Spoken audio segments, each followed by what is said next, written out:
Pernah nggak suatu malam, kamu rebahan, capek, mau santai sebentar. Lalu kamu buka YouTube atau TikTok, dan yang muncul di beranda kamu adalah mimpi akhir zaman. Tuhan tunjukkan 3 bulan lagi sesuatunya terjadi. Nubuatan Tuhan, tahun ini akan ada goncangan besar. Visi mimpi mengerikan, jangan abaikan pesan ini. Thumbnailnya serem, judulnya heboh, wajah pengkhotbahnya serius banget. Kamu klik satu video. Habis itu, algoritma langsung kasih lagi, dan lagi, dan lagi. Awalnya kamu cuma penasaran, tapi lama-lama kamu mulai takut. Mulai mikir, Tuhan benar gak ya ini dari Engkau? Kalau aku gak nonton dan gak share, aku lagi menolak peringatan Tuhan gak? Kalau semua ini benar, aku harus bagaimana? Dan tanpa sadar hatimu jadi lebih sibuk mengecek nubuatan baru di internet daripada mengecek kondisi hatimu sendiri di hadapan Tuhan. Nah, kalau kamu pernah ada di posisi ini, video ini buat kamu. Hari ini kita nggak akan mengejek nubuatan. Kita juga nggak akan mematikan keyakinan bahwa Tuhan masih bisa menegur dan menghibur.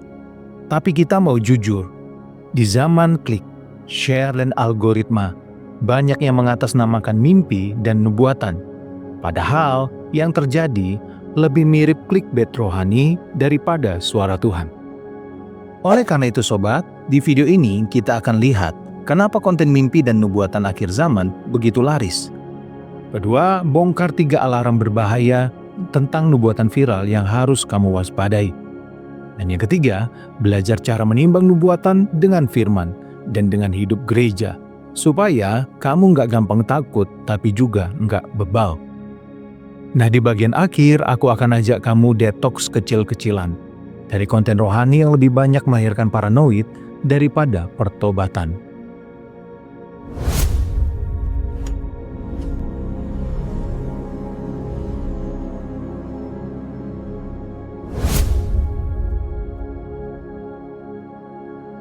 Sebelum kita marah ke para nabi YouTube, kita harus jujur. Mereka laris karena kita suka. Hati manusia itu memang suka merasa punya info rahasia, suka merasa lebih siap dari orang lain, dan sangat mudah dipegang dengan rasa takut. Kalau kamu pikir judul seperti Tuhan berbisik kepada saya tentang Indonesia tahun depan, saya melihat dalam mimpi penglihatan menakutkan tentang gereja. Itu menyentuh bagian hati yang mana? Bagian hati yang lapar Injil, atau bagian hati yang lapar sensasi, rahasia, dan rasa istimewa? Ditambah lagi, algoritma media sosial tidak peduli kebenaran. Yang dia peduli hanya klik, komentar, dan waktu nonton. Semakin dramatik, takut, heboh sebuah judul, semakin sering diklik, semakin didorong ke beranda lebih banyak orang. Jadi, kita punya kombinasi berbahaya. Hati manusia yang suka sensasi, algoritma yang suka clickbait, pengajar yang mungkin juga haus perhatian atau tulus tapi tidak bijak. Nah sobat pintu berkat, sebelum kita menghakimi orang lain, mari kita tanya diri sendiri. Aku ini lebih sering cari kebenaran atau cari sensasi rohani? Sekarang mari kita lihat 3 alarm yang harus bikin kamu waspada kalau kamu menemukan mimpi dan nubuatan yang beredar di internet. Alarm pertama, fokus di detail waktu dan kronologi, bukan Injil dan pertobatan. Banyak pembuatan viral berputar di sekitar tanggal, bulan, tahun, urutan kejadian, akan terjadi ini, lalu ini, lalu ini. Tapi sangat sedikit berbicara tentang pertobatan, hidup kudus, dan kembali kepada Kristus dan Injilnya. Padahal kalau kita lihat kitab suci, setiap kali Tuhan benar-benar menegur lewat nabi, fokusnya bukan sekadar ramalan kalender, tapi panggilan bertobat. Waktu Yesus bicara tentang akhir zaman pun, dia tidak memberikan kita tabel kronologi supaya kita bisa tebak-tebakan tanggal, tapi dia berkata, berjaga-jagalah, jangan kamu gelisah, jangan kamu terseret. Fokus Yesus bukan tahu detailnya, tapi hidup siap kapan saja. Jadi kalau ada nubuatan, sangat rinci bicara tanggal, sangat sedikit bicara salib, pertobatan, hidup kudus, itu alarm pertama. Nah, alarm kedua, mengangkat nabi lebih tinggi dari firman dan gereja. Perhatikan kalimat seperti ini. Tuhan bicara langsung kepada saya dan yang lain belum siap menerimanya. Saya tidak bisa jelaskan semuanya di sini, tapi Anda harus percaya karena ini pengalaman pribadi saya dengan Tuhan. Gereja-gereja tradisional tidak mengerti ini, tapi Tuhan sudah membawa saya ke level yang lebih tinggi. Kalau kita fokus nubuatan bukan lagi kepada Kristus, firman, dan pertobatan, tapi pada pengalaman pribadi si nabi, level spesial yang katanya dia punya, di situ ada bahaya besar. Tuhan memang bisa berbicara secara pribadi, tapi dalam tradisi gereja, nubuatan tidak pernah berdiri lebih tinggi atau mengatasi kitab suci, pengajaran gereja yang sehat, dan penilaian bersama dalam tubuh Kristus. Ketika satu orang berkata seolah-olah, "Kalau kamu tidak percaya saya, kamu sedang menolak suara Tuhan." Itu sudah sangat dekat dengan penyalahgunaan otoritas rohani. Itu alarm kedua. Nah sobat pintu berkat, alarm ketiga. Buahnya adalah panik dan paranoid, bukan takut akan Tuhan yang sehat. Yesus berkata bahwa pohon dikenal dari buahnya.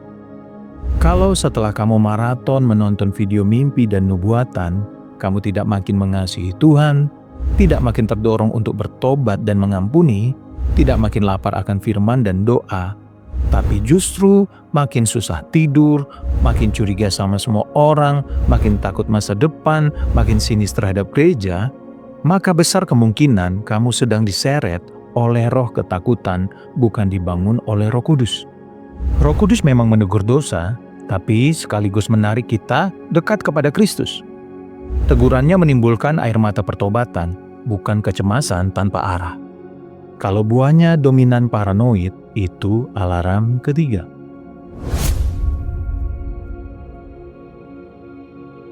Nah, Sobat Pintu Berkat, sekarang mari kita kembali ke dasar.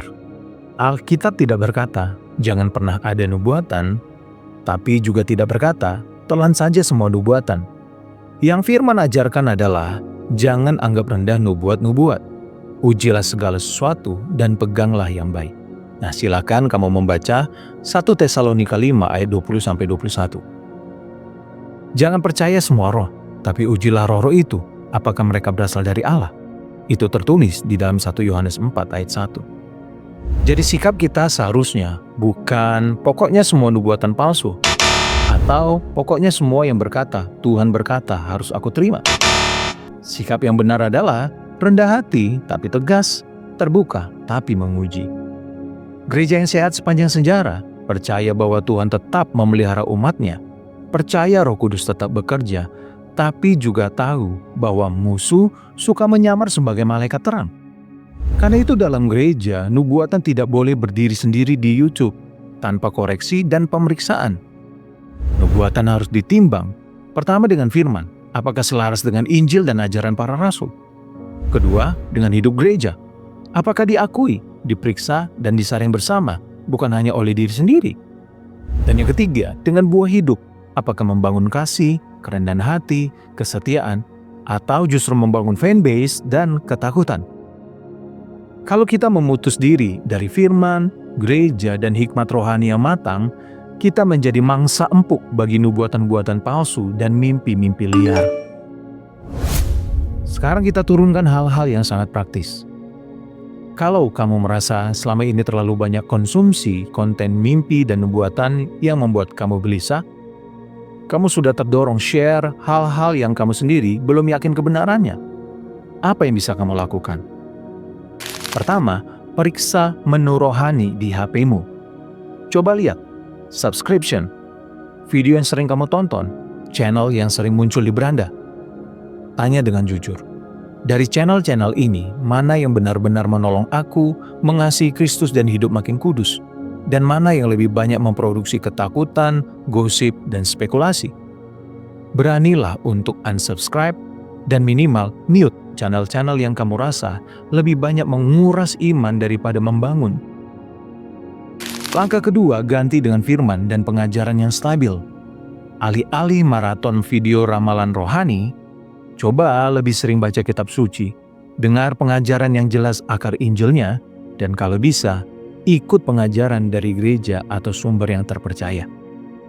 Kalau kamu isi 90% waktumu dengan firman yang kokoh, sisa noise dari nubuatan viral tidak akan begitu mudah menggoyahkan kamu. Ketiga, jangan sendirian. Ngomong dengan hamba Tuhan dan share dengan teman rohani yang dewasa. Kalau ada nubuatan atau mimpi yang benar-benar mengganggu kamu, jangan diproses sendirian. Bawa ke orang yang punya akar di firman, hidupnya terbukti setia, dan tidak lebay rohani. Kita butuh tubuh Kristus. Di luar tubuh, kita gampang ditipu.